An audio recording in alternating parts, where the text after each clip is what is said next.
اب وہ لوگوں سے پوچھتے پھر رہے ہیں کہ مجھے کیوں نکالا. آگے بھی آپ کو تحفظات ہیں, آپ کیا کہیں گے؟ مجھے کوئی خبر نہیں ہے سر. ابھی اطلاع ہے کہ فردوس عاشقوان کو مشیر اطلاع لگا دیا گیا اور آپ کو واپس لے لیا گیا آپ سے چارج. آپ کے پاس قانونی اس کا ہوگا سر, مجھے نہیں پتہ اس کا, کیا کہنا چاہیں گے؟ مجھے اس کا پتہ ہی کوئی نہیں, علم ہی نہیں ہے سر. میڈیا میں خبریں آ گئی ہیں, میں نوٹیفیکیشن یہ بھی آ بتا گیا. رہا ہوں کہ مجھے نہیں پتہ اس کا. اوکے. جب پنجاب سے شہباز گل کو نکالا گیا تھا تو انہیں معلوم تھا انہیں کیوں نکالا گیا. جب اس سے پہلے فیاض الحسن چوہان کو پنجاب سے فارغ کیا گیا تو انہیں بھی معلوم تھا انہیں کیوں نکالا گیا. جب اسلم اقبال صاحب کو نکالا گیا اور ان سے پہلے شمسار علی بخاری پنجاب کے وزیر اطلاعات تھے, ان کو جب نکالا گیا تو انہیں بھی معلوم تھا کیوں نکالا گیا. اس کے بعد اسلم اقبال آئے, انہیں نکالا گیا تو انہیں بھی معلوم تھا کیوں نکالا گیا.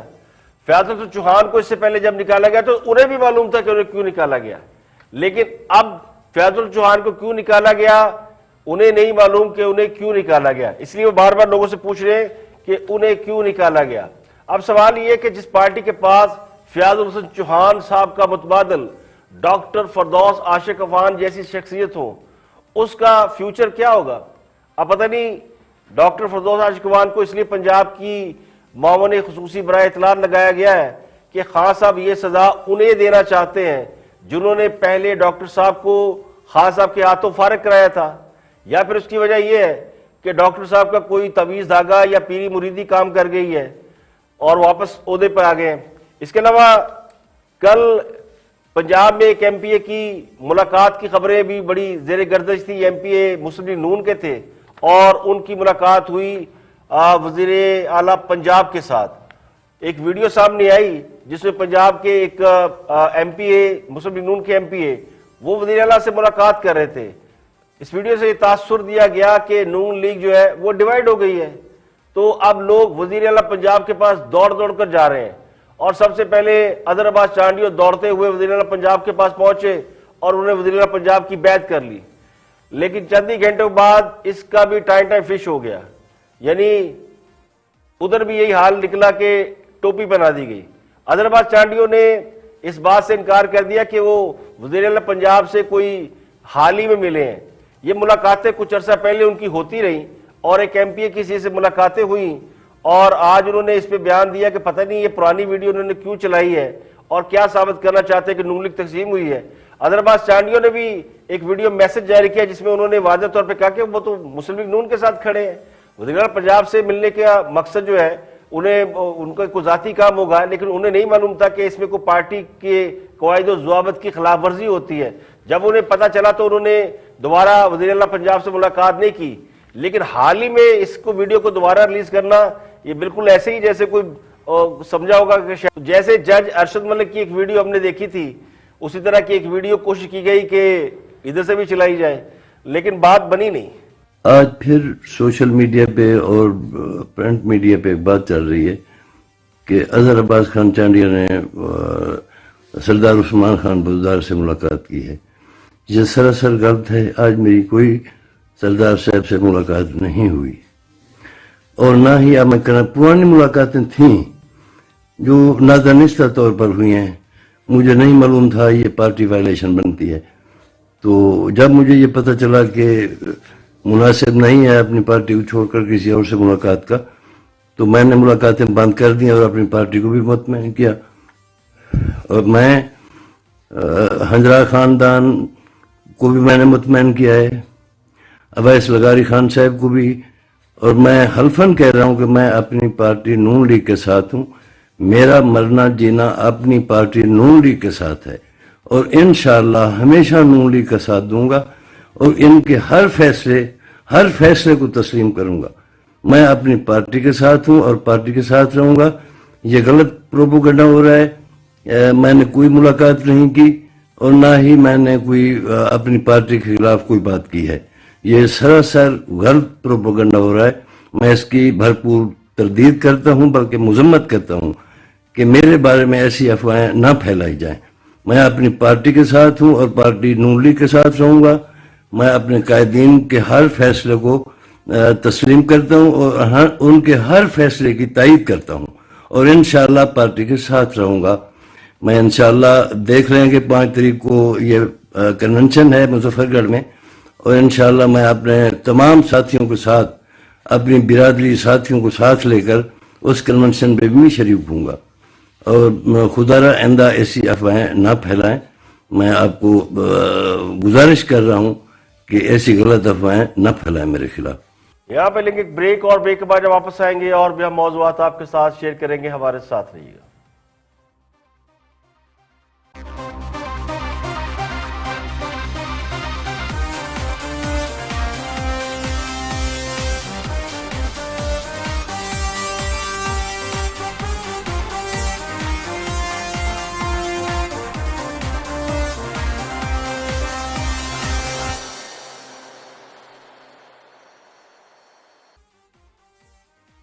Welcome back. آپ دیکھ رہے ہیں پروگرام اختلاف رائے اور میں افتخار کاظمی. بریک کے بعد حاضر خدمت ہے. آپ کچھ دوستوں کی بات کرتے ہیں. آپ سوشل میڈیا پہ ایک وائرل ہے، بہت زبردست کلپ چل رہا ہے. دیکھتے ہیں کہ کیا کہا ہمارے دوستوں نے اور کیا اس پہ رد عمل آ رہا ہے. آپ کے گوش گزار کرنی ہے کہ احتساب عدالت میں مریم بی بی نے جو آج گفتگو کی وہ یہ ہے، جناب اگلا سال الیکشن کا سال ہے، گلگت بلتستان میں نون لیگ الیکشن جیتے گی. شین، نون اور میم لیگ کی باتیں کرتے تھے، ان کو پیغام مل گیا ہم اکٹھے ہیں. ایسے لوگ 30 سال سے ایسی باتیں کر رہے ہیں. یہ خاندان اکٹھا ہے اور اکٹھا رہے گا. اب وہ فوٹیج ہم آپ کو دکھاتے ہیں جناب، جو پیغام انہوں نے آج حمزہ شہباز کے کان میں کہا اور پیغام پہنچایا. وہ کیا پیغام تھا یہ ذرا آپ خود سن لیں، خود اندازہ لگائیں. کیونکہ جو بات میں کہہ رہا تھا کہ یہ تو فری تھے، جیل میں قید نہیں تھے اور ملاقات ان کی کوئی نہیں ہو رہی تھی، تو اب کیا مصیبت آئی ہے. اور پھر ایک یہ فوٹیج جب آپ دیکھیں گے تو اس میں یہ ذہن میں رکھیے گا کہ یہ فوٹیج ہے، یہ دیکھیں، یہ ان کے کان میں پیغام دیا جا رہا ہے. بار بار دکھاتے جائیے جی. یہ حمزہ شہباز کو کان میں انہوں نے پیغام دے دیا. اب حمزہ شہباز آگے شہباز شریف صاحب کو پہنچا دیں گے، کیونکہ شہباز شریف صاحب کو وہ اس لیے نہیں دے سکیں کہ احسن اقبال صاحب سن رہے تھے پاس کھڑے، اور اگر ان کے کان میں کچھ کہتی تو احسن اقبال صاحب کے بارے میں خطرہ تھا کہ وہ پیغام سن کے کہیں آگے نہ فارورڈ کر دیں. جو میں بات بار آپ کو کہہ رہا ہوں کہ اب یہ بالکل اپنا سرکل جو ہے وہ کلوز کر رہے ہیں، کیونکہ لندن سے بھی کچھ گفتگویں جو اندر خانے کی تھیں اور جو خاص طور پہ فوٹیجز وہ دکھاتے رہے، اس وقت کی جو گفتگو تھی وہ آڈیو کی صورت میں پاکستان پہنچ گئی ہے. چودھری صاحب، ان کا اندر دراڑیں تو بہت پڑی ہیں، ہمیں اس سے نہیں غرض. جو پاکستان کے خلاف فوج، دیکھیں ہمیں تو آج پتہ چلا ہے کہ جب کوئی خبر نہ ملے تو بے معنی چیزوں کو خبر بنا کر صبر شکر کرنے والے کو صابر شاکر کہتے ہیں. تو کون کہتا ہے ہمارے ہاں جینیس افراد کی کمی ہے، جو میلوں دور بیٹھ کر بھی یہ بات سن لیتے ہیں کہ کس نے کس کے کان میں کیا کہا. جہاں تک میری معلومات ہے یہ کام تو ناسا والے بھی نہیں کر سکتے، جو ہمارے دوست کرتے ہیں، اور یہ ثابت کرنے کی کوشش کر رہے ہیں کہ اب شریف خاندان اپنے علاوہ کسی اور پر اعتبار نہیں کر رہا. مریم نے حمزہ کے کان میں کچھ کہا ہے اور حمزہ اس کے بعد اپنے والد کے کان میں کچھ کہے گا تو اس کی بھی خبر اس سے پہلے ان تک پہنچ جائے گی. اب یہ کلپ سوشل میڈیا پر ہیش ٹیگ کے ساتھ وائرل ہے، اور ہیش ٹیگ بڑا زبردست ہے. کیسے کر لیتے ہو یار؟ تو کل تک جو لوگ یہ دعوے کرتے پھر رہے تھے، یہ ہمارے دوست ہی ہیں جو ہمیشہ ایک خبر لے کے آتے کہ شریف خاندان میں پھوٹ پڑ گئی اور شریف خاندان اختلافات کا شکار ہے، پتہ نہیں خاندان میں کوئی جنگ پلاسی چل رہی ہے یا 83-84 چل رہی ہے، مار دھاڑ ہو رہی ہے، پارٹی پر قبضے کی جنگ چل رہی ہے. تو ایک جنگ و جدل کی ہمیشہ خبریں دی جاتی رہیں. تو وہی لوگ اب یہ خبر دے رہے ہیں کہ شریف خاندان ایک ہو گیا، اور میرا خیال ان کو سمجھ نہیں آئی خبر دیتے ہوئے کہ ہم کیا کہہ رہے ہیں. اور اب یہ کہہ رہے ہیں کہ شریف خاندان ایک ہو گیا ہے، اس حد تک ایک ہو گیا ہے کہ وچوں تیلا بھی نہ لنگے. تو انہیں خود بھی نہیں معلوم کہ وہ کیا کہہ رہے ہیں اور کیوں کہہ رہے ہیں. بال کی کھال نکالنا تو سنا تھا، لیکن یہ کانا پھوسی سے تجزیہ نکالنا یا تجزیہ کرنا یہ ہم نے پہلی بار دیکھا. آگے بڑھتے ہیں. سینئر جرنلسٹ ہے، اینکر پرسن ہے اور اینالسٹ بھی ہیں حامد میر. گفتگو کر رہے ہیں موجودہ پولیٹیکل سچویشن کے اوپر. دیکھتے ہیں کیا فرماتے ہیں. کہ اب 9 مہینے دے دیں, 9 مہینے گزرے تو کہا 1 سال دے دیں, 1 سال کے بعد کہا 1.5 سال دے دیں, پھر 2 سال, تو اب 2.5 سال گزر گئے ہیں. تو اب مجھے لگتا ہے کہ شاید حکومت کے اندر جو ہے نا بہت سے لوگ ان کو بھی یہ پتا ہے کہ اب ہمارے لیے اگلے 5 سال میں تمام وعدے پورے کرنا بہت مشکل ہے. کل رات کو ایک جگہ پر بہت سے پی ٹی آئی کے لوگ اکٹھے تھے, وہاں پہ بہت سے فیڈرل منسٹرز بھی تھے, پی ٹی آئی کے مرکزی قائدین بھی تھے, تو وہاں پہ ان کے ساتھ یہی بات ہو رہی. وہاں پہ بہت سے جو ان کے اپنے لوگ ہیں وہ آف دی ریکارڈ یہی بات کر رہے تھے کہ حالات ہمارے کنٹرول سے نکلتے جا رہے ہیں. دوسری طرف شاہ زیب صاحب, اپوزیشن پارٹیز جو ہیں ان کا جو اتحاد ہے اس میں بھی سب کی لائن ایک نہیں ہے, ان کی لائن ایک دوسرے سے مختلف نظر آ رہی ہے. خاص طور پہ جو پیپلز پارٹی ہے وہ اب پچھلے کافی دنوں سے ایسا لگ رہا ہے کہ اس کی لائن بالکل مختلف ہے. تو ان میں بھی اتنا ہمیں اتحاد نظر نہیں آ رہا جتنا ضروری ہے. یعنی کہ جتنے بڑے بڑے دعوے وہ کر رہے ہیں بلاول صاحب گلگت بلتستان کی الیکشن کمپین میں کہ جنوری تک ہم اس حکومت کو بھیج دیں گے.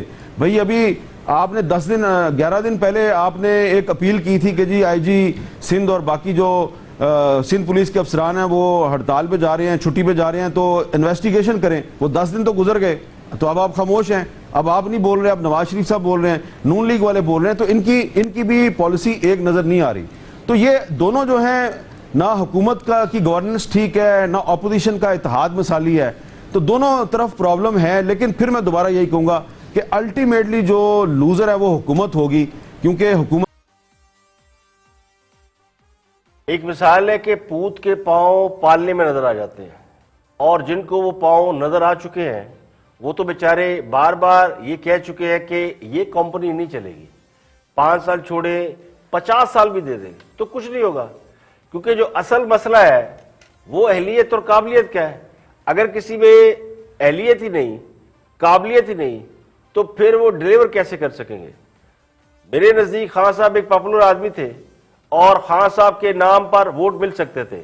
خان صاحب کی شکل دکھا کر لوگوں سے ووٹ لے لیے گئے, تو خان صاحب کا کام بس اتنا ہی تھا کہ ان کی شکل دیکھ کر لوگوں نے ووٹ ڈال دیے, اور فارمولا بھی یہی تھا کہ خان صاحب کے ارد گرد لائق فائق لوگ جمع کر دیے جائیں اور ان کو حکومت چلانے دی جائے.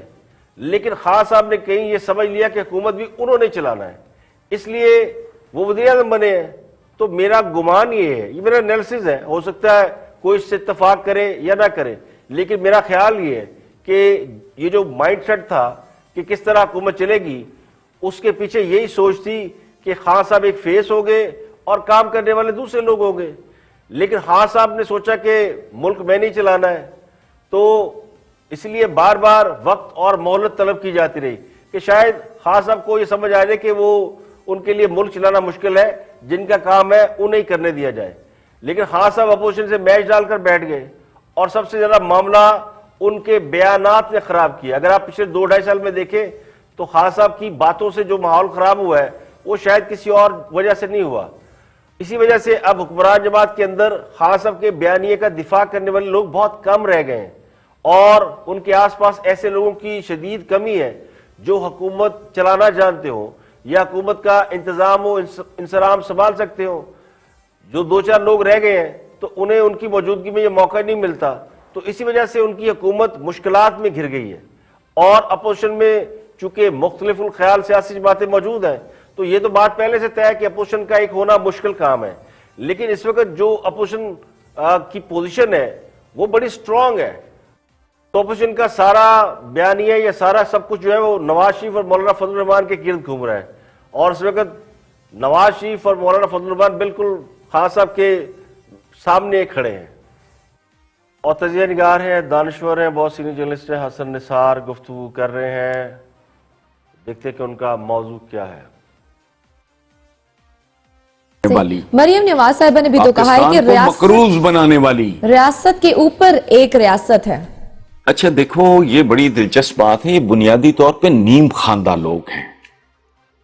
ان کو نہیں پتا کہ دنیا میں بلکہ پوری دنیا کی تاریخ میں یہ جتنی ماڈرن ہسٹری ہے, یاد رکھنا سیاست کے اندر سیاست ہوتی ہے, ریاست ہوتی ہے, ریاست کے اندر ایک ریاست ہوتی ہے, اور ریاست کے اوپر بھی ایک ریاست ہوتی ہے.